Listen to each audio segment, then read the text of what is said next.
இப்போ ஒரு குடிகாரன்னு வச்சுக்கிறேங்க, என் பையன் என்ன செய்வான், உனக்கு வேலையும் செய்யலை ஒன்றும் செய்யலை, நீ சும்மா தானே இருக்க, ஏதோ குடிச்சிட்டு செத்தினா ஒரு 10 லட்சம் வரும் அப்படின்னு சொல்லுவான். ஒரு 4 ட்ரிப் சொல்லல, எனக்கு என்ன தெரியும், ஆமாடா நம்ம செத்தோம்னாலும் ஒரு 10 லட்சம் வரும், நம்ம பிள்ளைகள குட்டியில் கல்யாணம் பண்ணலாம், நல்லா இருக்கலாம், குடும்பம் பொண்டாட்டி பிள்ளைய இருக்கும், நம்ம எதுக்கு இருக்கணும். இதெல்லாம் அவங்கெல்லாம் தாங்க தியாகம் பண்ணிட்டாங்க, போனாங்க குஷ்டி தானேங்க செத்தாங்க. குடிக்கிறது தான் தப்புன்ற காலத்தில் குஷ்டி செத்தவனுக்கு போய் 10 லட்சம் கொடுக்குறது ரொம்ப வேஸ்ட்டுங்க. இன்றைக்கி வாழ்க்கையில் பார்த்தீங்கன்னா கல்யாணம், காது குத்து, சாவு வீடு, இதெல்லாம் எங்கே போனாலும் பார்ட்டி என்ற பேரில் மது விருந்து தான் நடக்குது. இனிமேல் அதை வந்து திருத்தணும்னா துறை கை சுத்தமாக இருந்தால் நாடு நன்றாக இருக்கும். இந்த வீட்டுக்கு ரைடு வரப்போதுன்னா அவனுக்கு முன்கூட்டியே அவனுக்கு போயிடுது மெசேஜ், விற்கிறவனுக்கு அவன் ஒழிஞ்சிக்கிறான் போய். லாக்டவுன் பீரியடில் பிராந்தி கடைலாம் எதுவுமே இல்லை. அந்த நேரத்தில் என்ன ஆச்சு, அவன் வீட்டில் யூடியூப்பை பார்த்து சாராயம் தயாரிக்கல, அது மாதிரி தான் இதெல்லாம் ஒன்றுமே பண்ணும். இது ஒரு மரணன்றது கம்மி. இதே சென்னை மாநகரத்தில் ஒரு 20 வருஷத்துக்கு ஒன்று பெரிய அளவில் ஒரு கள்ளச்சாராயம் மரணம் நடந்தது. கிட்டத்தட்ட 200 பேர் 300 பேருக்கு மேலாம் இறந்துருக்குறாங்க. அதெல்லாம் பெரிய பெரிய மரணம். இதே மாதிரி கள்ளச்சாராயம் குடிச்சு தான் அங்கங்கே ஐநாவரம், ஜாயிண்ட் ஆஃபீஸ், 100 ஹோட்டல், எவ்வளோ இடங்கள்ல. அப்போ வந்து இந்த வெள்ளிவாக்கம்லாம், அப்போல்லாம் வந்து வெள்ளிவாக்கம் இதுக்குன்னே ஒரு இடம் இருந்தது, செட்டில்மெண்ட்டுன்னு சாராய வியாபாரத்துக்கு. இது மாதிரி ஒரு குறிப்பிட்ட இடங்களில் வியாபாரம் நடந்தது. அதெல்லாம் சாப்பிட்டு வந்து சத்தவங்களாம் நிறைய. சாராயம் ஓணுன்றவும் போதைக்கு அடிமையானவும் சாராயம் குடிக்க போகிறான், உடம்ப பார்த்துக்கணுன்றவும் கல்லை குடிக்க போகிறான். இல்லை என் கையில் எல்லாத்தோடு எனக்கு நல்லா நான் வசதி மிக்கவேன், நான் பிராந்தி தான் குடிப்பேன், வெளிநாட்டு சீமை சரக்கு தான் சாப்பிடுவேன், சீமை சரக்கு பூர்ண மதவிலக்கு கொண்டு வந்தாலும் இதே மாதிரி கள்ளச்சாராயம் மரணம் நிகழும். எம்ஜிஆர் தான் வந்து என்ன பண்ணார், அந்த காலத்தில் பிராந்தி குடிக்கிறவன் போய் பிராந்தி குடிச்சிக்கும், சாராயம் குடிக்கிறவன் சாராயம் குடிச்சிக்கும், கல் குடிக்கிறவன் கல் குடிச்சிக்கும், மூணுத்தையும் ஒன்றா விட்டார். இந்த மூணுத்தையும் கேரளாவில் இருக்கிற மாதிரி சாராய கடையும் எல்லாத்தையுமே திறந்து விடு ஓப்பனா, எது ஒன்றுமோ அவன் போய் வசதிக்கு ஏற்ற மாதிரி அவன் குடிச்சிக்கிட்டோம். ஆமாம். ஐயா வணக்கம். சொல்லுங்கள் சார். ஐயா கள்ளக்குறிச்சியில் வந்து கள்ளச்சாராயம் இருந்து இது வரையும் 59 பேர் இறந்துருக்காங்க. என்ன நினைக்கிறீங்க? கள்ளச்சாராயத்தை வந்து ஒழிக்கணும்னு தான் ஆதி காலத்துலேருந்து அரசாங்கம் முக்கியமாக நடவடிக்கைலாம் எடுக்கிறாங்க. இதில் வந்து அரசு மேலே சொல்லணும் ஒரு பக்கம், காவல்துறை மேலேயும் தவறு இருக்குது. காவல்துறை தான் மெயின் இதுக்கு பொறுப்பேற்கணும். காரணம் ஏண்டான்னா, ஒரு ஏரியாவில் கள்ளச்சாராயம் காசுறாங்கனாவே அவங்களுக்கு தான் அது தெரியும். அதை அவங்க கண்டும் காணாமல் விட்டதனுடைய விளைவு இது இந்த அளவுக்கு ஒரு உயிர் பலி போயிருக்குது. இதை வந்து என்ன சொல்கிறது, இவ்வளோ உயிர் பலிக்கு யார் பொறுப்பேற்றுக்குது? அந்த குடும்பங்கள்லாம் நிர்கதியாகிருக்குது. அரசு வந்து இதுக்கு வந்து நிவாரணமாக 10 லட்சம் கொடுத்துருக்காங்க. இதை பற்றி நீங்கள் என்ன நினைக்கிறீங்க? 10 லட்சம்லாம் அவங்கெல்லாம் தாங்க தியாகம் பண்ணிட்டாங்க, போனாங்க குஷ்டி தானேங்க செத்தாங்க. குடிக்கிறது தான் தப்புன்ற காலத்தில் குஷ்டி செத்தவனுக்கு போய் 10 லட்சம் கொடுக்குறது ரொம்ப வேஸ்ட்டுங்க. அது வந்து அதோட அந்த அவங்க பாதிக்கப்பட்டவங்க குடும்பத்துக்கு யாருக்குன்னா ஒரு அரசில் ஒரு வேலையோ இல்லை அந்த குழந்தைங்களுக்கு படிப்போ இது மாதிரி எதனா ஒன்று பண்ணிடலாம். 10 லட்சம் ஓவருங்க. நீங்கள் நாட்டில் எவ்வளோ பிரச்சனை இருக்குதுங்க, அந்த பிரச்சனைகள்லாம் பார்க்கலாம்ல 10 லட்சத்தை. அரசு வந்து இதுக்கு 10 லட்ச ரூபா கொடுத்து தவறுன்றீங்க? ஆமாங்க. அந்த குடும்பத்துக்கு ஒரு ஆளுக்கு வேலை கொடுக்கலாம்ல. 10 லட்சத்தை வாங்கி இப்படி போய் அப்படி போய் செலவு பண்ணிட்டு போயிடுவாங்க. 10 லட்சம்னா எவ்வளோ நாளைக்கு இருக்க போகுது? அதே அவங்க வீட்டில் ஒரு ஆளுக்கு ஒரு அரசு நகராட்சிலேயோ மாநகராட்சிலேயோ எங்கேயோ ஒரு வேலை ஒன்று போட்டு கொடுத்தா நிரந்தரமான ஒரு வருவாய் இருக்கும், அந்த குழந்தைங்க படிக்கிறதுக்கு ஒரு இதுவாக இருக்கும். அதை விட்டுட்டு 10 லட்சம் வேஸ்ட்டு தானுங்க. இதுக்கெல்லாம் தீர்வாக வந்து பூர்ண மதுவிலக்கு கொண்டு வரணும்னு சொல்கிறாங்க ஒரு சிலர் வந்து இல்லை எல்லாருமே வந்து குடிக்க அடிமையாயிட்டாங்க, அதுலேருந்து வெளியே வர முடியாது, அதனால கல் கடையை திறக்கலாம் அப்படின்னு சொல்கிறாங்க. இதை பற்றி நீங்கள் என்ன நினைக்கிறீங்க? இதுக்கு தான் என்னுடைய நினைவு என்னன்னா, பூர்ண மதுவிலக்கம் ஒத்து வராது இது. ஏன்னா வந்து நீங்கள் சொல்கிற மாதிரி மற்றவங்க சொல்கிற மாதிரி நிறைய பேர் இன்றைக்கி சின்ன பசங்கள்லேருந்து எல்லாமே மொத்து வர்றாங்க. இன்றைக்கி வாழ்க்கையில் பார்த்தீங்கன்னா கல்யாணம், காது குத்து, சாவு வீடு, இதெல்லாம் எங்கே போனாலும் பார்ட்டி என்ற பேரில் மது விருந்து தான் நடக்குது. இனிமேல் அதை வந்து திருத்தணும்னா முடியாது. எம்ஜிஆர் தான் வந்து என்ன பண்ணார், அந்த காலத்தில் பிராந்தி குடிக்கிறவன் போய் பிராந்தி குடிச்சிக்கும், ம் சாராயம் குடிக்கிறவன் சாராயம் குடிச்சிக்கும், ம் கல் குடிக்கிறவன் கல் குடிச்சிக்கும். மூணுத்தையும் ஒன்றா விட்டார். ம் ம் பிராந்தி கடை, கடா மார்க் சாராய கடை, 3 கல் கடை. ம் இந்த மூணுத்தையும் கேரளாவில் இருக்கிற மாதிரி சாராய கடையும் ம் எல்லாத்தையுமே திறந்து விடு ஓப்பனா. எது ஒன்றுமோ அவன் போய் அவனோட குடிச்சிட்டு வசதிக்கு ஏற்ற மாதிரி அவன் குடிச்சிக்கிட்டோம். ஆமாம். ம் இதில் என்னென்னா பிராந்தி கடையில் நீங்கள் போய் ஒரு குவார்ட்டர் பிராந்தி வாங்கினா 150 ரூபா கம்மி இல்லை. ம் நீங்கள் அந்த 150 ரூபா செலவு பண்ணிட்டு அதுக்கு ஒரு சைட் டிஷ்ஷு அது இதுன்னு சேர்த்து 200 ஆகிடும். அதே சாராய கடை திறந்து விட்டாங்கன்னா அதே ஒரு 50, 60, 70 ரூபாயில் கதையை முடிச்சுன்னு போயிடுவாங்க. அரசே தான் நடத்தணும், அது தனியாருக்கு கொடுக்கக்கூடாது. ம் அவனோட வருவாய்க்கு ஏற்ற மாதிரி அவன் குடிச்சுப்பான். ஆமாம், குடிச்சிட்டு போயின்னே இருப்பான். இப்போ 100 ரூபா வச்சிருவான், 50 ரூபா சாப்பிட்டு 50 ரூபா எத்தனை வீட்டுக்கு போவான். இப்போ நீ 200 ரூபா சம்பாரிச்சுவேன், 200 ரூபாயும் பிராந்தி காலில் கொடுத்துட்டு போயிடும். ம் அந்த குடும்பத்து நிறைய கைது தான். அதனால் இனி அந்த பூர்ண மதுவிலக்கெல்லாம் கொண்டு வரணும்லாம் கஷ்டம். பூர்ண மதுவிலக்கு கொண்டு வந்தாலும் இதே மாதிரி கள்ளச்சாராயம் மரணம் நிகழும். பூரண மதுவிலக்கு வந்தால் கள்ளச்சாராயம் வரும்ன்றீங்க. ஆமாம், கண்டிப்பாக அதுக்காக அரசே இதை முறைப்படுத்தி நடத்தலாம். முறைப்படுத்தி நடத்தணும். சரி சரி. கல் கடையும் தந்து விடுங்க. ம் கல் வந்து நல்ல பானம், ம் கல் கடையும் தந்து விடுங்க, சாப்பிட்டோம். சாராயம் ஓணுன்றவன் போதைக்கு அடிமையானவன் சாராயம் குடிக்க போகிறான், உடம்ப பார்த்துக்கணுன்றவன் கல்லை குடிக்க போகிறான். இல்லை என் கையில் எல்லாத்தோட எனக்கு நல்லா நான் வசதி மிக்கவேன், நான் பிராந்தி தான் குடிப்பேன், வெளிநாட்டு சீமை சரக்கு தான் சாப்பிடுவேன், சீமை சரக்கு சாப்பிடுவேன். இதுதான் விஷயம். அனைத்து தரப்புக்குமான வசதி ஏற்படுத்தி தரணும், அது அரசு தான் செய்யணும். பூரண மதுவிலக்கோ கொண்டு வந்தால் திருப்பி இது மாதிரி மரணங்கள் ஏற்படும். இது இன்னைக்கு நெட்டு இல்லை, எனக்கு 60 வயசு ஆகுது. இந்த 60 வயசில் நிறைய பார்த்துருக்குறோம். இது ஒரு மரணன்றது கம்மி. இதே சென்னை மாநகரத்தில் ஒரு 20 வருஷத்துக்கு ஒன்று பெரிய அளவில் ஒரு கள்ளச்சாராயம் மரணம் நடந்தது. கிட்டத்தட்ட 200 பேர் 300 பேருக்கு மேலாம் இறந்துருக்குறாங்க. அதெல்லாம் பெரிய பெரிய மரணம். இதே மாதிரி கள்ளச்சாராயம் குடிச்சு தான் அங்கங்கே ஐநாவரம், ஜாயிண்ட் ஆஃபீஸ், 100 ஹோட்டல், எவ்வளோ இடங்கள்ல. அப்போ வந்து இந்த வில்லிவாக்கம்லாம், அப்போல்லாம் வந்து வில்லிவாக்கம் இதுக்குன்னே ஒரு இடம் இருந்தது, செட்டில்மெண்ட்டுன்னு சாராய வியாபாரத்துக்கு. இது மாதிரி ஒரு குறிப்பிட்ட இடங்களில் வியாபாரம் நடந்தது. அதெல்லாம் சாப்பிட்டு வந்து சத்தவங்கலாம் நிறைய அப்போது நடந்தது. நீங்கள் பூர்ண மதுவிலக்கை கொண்டு வந்தால் கண்டிப்பாக. தமிழக மக்கள் அவ்வளோ குடிக்க அடிக்ட் ஆகிட்டு இருக்காங்கன்னு சொல்கிறீங்களா?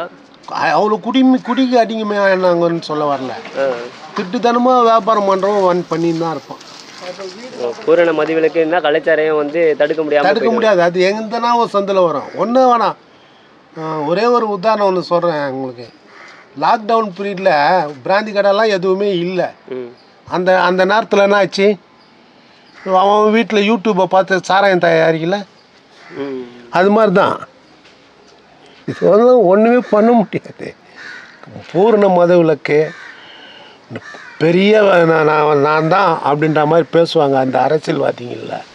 பூர்ண மதுவிலக்கு கொண்டு வந்தால் நாடு சுபிட்சமாக போயிடும், அது போயிடும்னு. பூர்ண மதுவிலக்கு கொண்டு வா, இங்கேருந்து போக போகிறான், ஆந்திராவில் போய் குடிச்சிட்டு வர போகிறான் இல்லைங்களா? இதனால கம்மியாகும்ல, நீங்கள் சொல்கிற மாதிரி ஆந்திரா வரையும் போய் குடிச்சிட்டு வர்றதுக்கு. ஆந்திரா வரைக்கும் அவன் குடிக்க போகிறான்ல, பாண்டிச்சேரி வரைக்கும் போகிறான்ல, அவன் அங்கே போயிட்டு அவன் என்ன பண்ண போகிறான், குடிச்சிட்டு ஒரு கூல்ட்ரிங்க்ஸ் பாட்டிலோட மிக்ஸ் பண்ணி எடுத்துன்னு வந்துன்னு இருக்க போகிறான். இது யாருன்னா தடுக்க முடியுமா? தடுக்க முடியாது. அந்த பாட்டில்களில் வியாபாரம் களை கட்டி தான். கேரளா ஆந்திரா ஒட்டி இருக்கிற பாட்டிலேருந்து சரக்கு திட்டுத்தனமாக கடத்தின்னு வர போகிறானுங்க. பாண்டிச்சேரி பாட்டிலேருந்து திட்டுத்தனமாக வரப்போம். அது கொஞ்சம் கொஞ்சமாக 4 இடையில் ஊருக்குள்ளே எங்கே எல்லா இடமும் பரவும். திருடனா பார்த்து திருந்தாவிட்டால் திருட்டை ஒழிக்க முடியாது.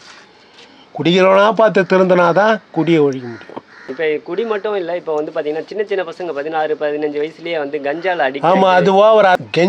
கஞ்சாவை முதல்ல ஒழிக்கணும் சார். முதல்ல குடிக்கிறவனை கூட திருத்திடலாம், கஞ்சாவுக்கு அடிமையானவனை திருத்த முடியாது. திருந்துறது ரொம்ப கஷ்டம். முதல்ல கஞ்சா வியாபாரிங்களை தான் பிடிக்கணும். ரொம்ப வியாபாரம். இதே இந்த ஏரியாவில் பாருங்கள், சின்ன சின்ன பசங்கள்லாம் கஞ்சா அடிச்சுட்டு 2 வீலர் எடுத்துக்கின்னு அவன் எப்படி தான் வண்டி ஓட்டுறான், எப்படி தான் போகிறானே தெரில. எந்த தவறு எங்கே நடந்தாலுமே காவல்துறைக்கு அது கண்டிப்பாக தெரிஞ்சு தான் இருக்கும். உண்மை உண்மை. தடுக்க முடியல. தடுக்க முடியலன்னு இல்லை, கற்பாடுகள். நான் கை நீட்டுற வரைக்கும் விற்கிறவன் விற்க தாங்க செய்வான். என் கை சுத்தமாக இருந்ததுன்னு வச்சுக்க விற்க மாட்டான் அவன். அரசு அதிகாரிகள் வந்து சரியாக இருக்கணுன்றீங்க. அதிகாரி மேல் லெவலில் கரெக்டாக இருக்கிறான். அவன் சட்டத்தை போட்டுக்கின்னு தான் இருக்கிறான். அவன் சட்டத்தை போட்டு அவன் ஏன்னா அதிகாரின்ட்டு இறங்கி வரப்போதில்ல ஸ்பாட்டுக்கு. ரோட்டில் வந்து ஓடி அடிக்கிறவன் போலீஸ்காரன். இன்றைக்கி இந்த வீட்டுக்கு ரைட்டு வரப்போகுதுன்னா அவனுக்கு முன்கூட்டி அவனுக்கு போயிடுது மெசேஜ். விற்கிறவனுக்கு அவன் ஒழிஞ்சிக்கிறான் போய். அதனால தான் இதெல்லாமே தொடருதுன்னு நினைக்கிறீங்க. காவல்துறை கை சுத்தமாக இருந்தால் நாடு நன்றாக இருக்கும். விலைவாசி ஏறின்னு தாங்க இருக்குது. விலைவாசி ஏற்றத்தை கேட்டால் கேட்க போனால் வியாபாரி என்ன சொல்கிறான், எனக்கு ஜிஎஸ்டி ஒரு பக்கம், ஜிஎஸ்டி எல்லாம் போட்டு அடிக்கிறான். ஒரு பக்கம் டீசல் விலை ஏறி போயிருக்கு, ஒரு பக்கம் பெட்ரோல் விலை ஏறி போயிருக்கு. ஒரு விவசாயிக்கிட்டேருந்து ஒரு பொருள் கொள்முதல் பண்ணி அங்கேருந்து டீலர்கிட்ட வந்து அவன் அதை பேக் பண்ணி எல்லாத்தையும் இது பண்ணி அதுக்கு ஒரு ஜிஎஸ்டி கட்டி அவன் அங்கேருந்து கொள்முதல் பண்ணின்னு வரப்போ ஒரு காசு கொடுக்குறான் வண்டிக்கு. திருப்பி அந்த மார்க்கெட்டிங்க்கு வெளியே விட்றப்போவும் அந்த வண்டிங்களுக்கு காசு கொடுக்குறான். அப்போ டீசல் விலை ஏறினா டிரான்ஸ்போர்ட் கூலி ஏறி போயிடுது. டிரான்ஸ்போர்ட் கூலி ஏறுறப்போ அந்த பொருளுடைய விலையில தான் வைப்பாங்க. பொருளோட விலை வைக்கலாம், அதோட வாங்கும் திறன் நம்மக்கிட்ட இருக்கா? நம்மக்கிட்ட நீங்கள் வண்டி ஓட்டி நம்மக்கிட்ட இல்லை, நம்மக்கிட்ட இல்லை. நீங்கள் நான் 100 ரூபாய் எடுத்துன்னு ஒரு கடைக்கு போனால் 110 ரூபா ஆகுது. அந்த 10 ரூபாய் எதில் குறைக்கலான்னு நம்ம பார்க்க வேண்டியதாக இருக்குது. பொருள் வாங்குறதுல மக்கள்கிட்ட வருவாய் இல்லை, பொருள் வாங்குகிற சக்தியும் இல்லை. இருந்தாலும் தான் வயிற்று பசி. இதுக்கு தீர்வு அரசாங்கம் தான். அரசாங்கம் தான் முடிவெடுக்கணும். கருத்துக்கு நன்றி. 59 பேர் இறந்துருக்காங்கய்யா. இதுக்கு காரணம் முழுக்க அரசு தான்யா. அரசு காவல்துறை இதுதான் காரணம். ஏன்னா இவங்க காசை வாங்கிக்கிட்டு காய்ச்ச விட்றாங்க. அது காவல்துறையும் அதே தான் செய்யுது. என்றைக்கு மக்கள் ஓட்டுக்கு பணம் வாங்குறாங்களோ அப்போ எல்லாருமே அதை தான் செய்வாங்க. 25 கோடி இப்போ 30 கோடி செலவு பண்ணி வரையில் அப்போ அவங்க என்ன செய்வாங்க, அதை தான் செய்வாங்க. எப்படி சம்பாதிக்கணும், போட்ட பணத்தை எடுக்கணும்ல. இது ஒரு தொழிலாகிடுச்சு. அரசியல் வந்து ஒரு தொழில். சின்ன மீனை போட்டு பெரிய மீனை எடுக்கிற கதையாக இருந்துச்சு. அரசியல்வாதிகள் சம்பாதிக்கிறதுக்காக இதை ஊக்குவிக்கிறாங்கன்றீங்க. கண்டிப்பாக. அரசு வந்து இதுக்கு 10 லட்ச ரூபா நிவாரணம் கொடுத்துருக்கீங்க இல்லையா, அதை பற்றி ஐயா இப்போதைக்கு அந்த மக்களுக்கு தேவைதாயா. ஆனால் இது வந்து கண்டினியூவாக பண்ணுறது நல்லது இல்லையா. இது முதலும் கடைசியமாக கூட வச்சுக்கிடலாம். இதுக்கு பதிலாக அந்த பிள்ளைகளுக்கு ஒரு கவர்மெண்ட் வேலையோ இல்லை குடும்பத்தாருக்கு ஏதோ நிரந்தரமான ஒரு வேலை ஏதாவது கொடுத்து அவங்களுக்கு மாற்று வழி பண்ணி விடணுயா. அந்த கிராமத்தில் இருக்கிறவங்க மாற்று தொழில் என்ன, எதனால் அவங்க இந்த மாதிரி பண்ணுறாங்க, அதுக்கு அது நடவடிக்கை எடுக்கணும். இது 10 லட்சம் கொடுத்தா இது என்ன ஆகும்? ஒரு இப்போ நான் இப்போ ஒரு குடிகாரன்னு வச்சுக்கிறேங்க. என் பையன் என்ன செய்வான், உனக்கு வேலையும் செய்யலை ஒன்றும் செய்யலை, நீ சும்மா தானே இருக்க, ஏதோ குடிச்சிட்டு செத்தினா ஒரு 10 லட்சம் வரும் அப்படின்னு சொல்லுவான். ஒரு 4 ட்ரிப் சொல்லல, எனக்கு என்ன தெரியும், ஆமாடா நம்ம செத்தோம்னாலும் ஒரு 10 லட்சம் வரும். நம்ம பிள்ளைகள குட்டியில் கல்யாணம் பண்ணலாம், நல்லா இருக்கலாம், குடும்பம் பொண்டாட்டி பிள்ளைய இருக்கும். நம்ம எதுக்கு இருக்கணும்? போதையில் அது எங்களுக்கும் அது செய்யத்தான் தோணும். குடிச்சிட்டு சாகலாம் போல அப்படி தான் தோணும். இது கவர்மெண்ட் ஊக்குவிக்கிற மாதிரி இருக்குது. ஒரு அரசியல் செய்யக்கூடாதுன்னு நினைக்கிறீங்க? ஆமாய்யா, இதெல்லாம் அரசியல் செய்யக்கூடாதுயா. சரிங்க, இதுக்கான தீர்வு என்ன? பூர்ண மதுவிலக்கு சொல்லலாமா, இல்லை கள்ளுக்கடையில் இருக்கிறது சொல்லலாமா, இல்லை உங்களோட நிலைப்பாடு என்ன இது? ஐயா இப்போ இது பூரண மதுவிலக்கு இப்போதைக்கு கொண்டு வர முடியாது. ஏன்னா எல்லாம் குடிகாரன் ஆக்கி வச்சுருக்காங்க. ஆனால் கொண்டு வரலாம், சாத்தியம் உண்டு. இப்போ கொரோனா டயத்தில் மொத்த பேரும் குடிக்காமல் தானே இருந்தாங்க. அதெல்லாம் சும்மா கொண்டு வந்தால் அந்த தப்பு செய்வோம் அந்த செய்ப்பு. சட்டங்களுக்கு சரியான தங்களும் சரியான அதிகாரிகளும் சரியான அரசியல்வாதிகளும் இருந்தாங்கன்னா திருத்தலாம். திருத்த முடியாதெல்லாம் ஒன்றும் இல்லை, திருத்த முடியாது ஒன்றுமே இல்லை. ஆனால் சொல்லும்போது இருக்கணும், அது உயர்ந்த சரக்கு இருக்கணும், சாராயமும் இருக்கணும், கல்லும் இருக்கணும். ஏன்னா விவசாயின்ற வாழ்வாதாரம். இப்போ வந்து அவன் எதுக்கு சாராயம் காய்ச்சினா, பனை ஏறி கல் இறக்க போகிறான், தென்னங்கல் பனங்கல் இறக்க போகிறான், அவங்க குடும்பம் பழக போகுது. விவசாயிகளும் ஒரு மறுவாழ்வு கிடைச்ச மாதிரி இருக்கும். அப்போ படிப்படியாக கொஞ்சம் கொஞ்சமாக நிறுத்திடலாம். இது சாராயத்தை நிறுத்திடலாம். அப்புறம் பிராண்டி மட்டும் ஒரு காஸ்ட்லி சரக்காக ஆக்கிட்டு இன்னும் அதை 10 மடங்கு ஏற்றிட்டு ஏறக்கட்டில் இருக்கப்பட்டவன் குடிக்கட்டும் அப்படிங்கிற மாதிரி. அப்போ அந்த சரக்கும் ஒரு நல்ல சரக்காக வரும். இப்போ குடிக்கிறது ஸ்லோ பாய்சன். நரம்பு கிரம்பு தளர்ந்தது, ஆண்மை இல்லாமல் போயிடுது. அங்கங்கே கருத்தரிப்பு மையம், குழந்த எதுவுமே பிறக்குதில்ல, இந்த மாதிரி ஆயிடுது. எல்லாம் உடல் உறுப்பு அத்தனை பார்ட்ஸும் செயல் இழந்துருது, கண்ணு தெரியாமல் போயிடுது. அதனால் வந்து அதுக்கு இப்போ என்ன கல் சாராயம் தான் ஊக்குவிக்கும். ஏன்னா இது நாளடைவு கொண்டு வந்துடணும். இது ஒரு பெரிய விஷயம் இல்லை. இது ஒரு 5 வருஷத்துலேயே செஞ்சிடலாம். ஒரு ஆரம்பத்தில் போட்டு படிப்படியாக குறைச்சி கல் கடையை அதிகப்படுத்திடலாம். இப்போ கொரோனா டயத்தில் குடிக்காமல் இருக்கு இல்லையா, அதெல்லாம் ஒன்றும் இல்லை. அங்கே போய் குடிப்பான், இங்கே போய் ஆந்திராவில் குடிப்பான், பாண்டிச்சேரியில் குடிப்பாங்கிறதெல்லாம் சும்மா. எத்தனை ட்ரிப் போவான் பாண்டிச்சேரிக்கு? கம்மி பண்ணலாம் ஐயா. இந்த கள்ளக்குறிச்சி விவகாரத்தை தொடர்ந்து எதிர்கட்சிகள் வந்து போராட்டம் அறிவித்து பண்ணுறாங்க, கூட்டணி கட்சிகளுமே போராட்டம் அறிவித்து பண்ணுறாங்க. இது நீங்கள் எப்படி பார்க்குறீங்க ஐயா? அதிமுக பண்ணுதுன்னா இப்போ அரசியல் பண்ணுறாங்க. அவங்க திமுகவை எடுத்து அரசியல் பண்ணுறாங்க, வேறு ஒன்றும் இல்லை. அவங்களும் இதே செயல் தான் செய்கிறாங்க. 55 வருஷத்தில் அவங்களும் சாராயத்து கடையை ஓப்பன் பண்ணவும், என் பொள்ளாச்சியில் பாலியல் வழக்கு பண்ணல, இன்ன வரையும் ஒன்றும் கண்டுபிடிக்கல. தூத்துக்குடியில் துப்பாக்கி சூடு வந்துச்சு, ஏதாவது பண்ண முடிஞ்சிச்சா? இதெல்லாம் அவங்களும் இது அது சரியான தெரியல. திருமாவளவன் வந்து பண்ணுறாருன்னா அது கூட்டணிகளே இருந்துட்டு அவர் பண்ணணும்னு தேவையில்லை. அவர் கூட்டணிகளே இருந்துட்டு பண்ணணுன்னு அவர் கேள்வி கேட்கணும், இல்லை கூட்டணியை விட்டு வெளியில் வரணும். கூட்டணியில் இருந்துக்கிட்டு சும்மா கண் துடைப்புக்கு அரசியல் பண்ணுறாரு. அவருடைய ஓட்டை தக்க வச்சுக்கிறார். அங்கே உள்ள மக்கள் வந்து ஆதி திராவிடர்கள், அந்த மாதிரி அடித்தட்டு மக்கள் இறந்து கள்ளச்சாரத்தில் பாதிக்கப்பட்டிருக்காங்க. அதனால் அது அவராக அரசியல் பண்ணுறாரு, வேறு ஒன்றும் இல்லை.